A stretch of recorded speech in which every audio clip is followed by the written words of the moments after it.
It's time to plant grass in the backyard at 1936 house.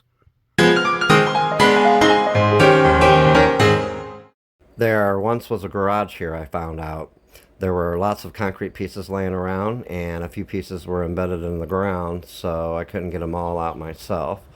So I had to hire a guy to come out with a backhoe, and he got it all up and hauled it all away. He even flattened it out a little bit.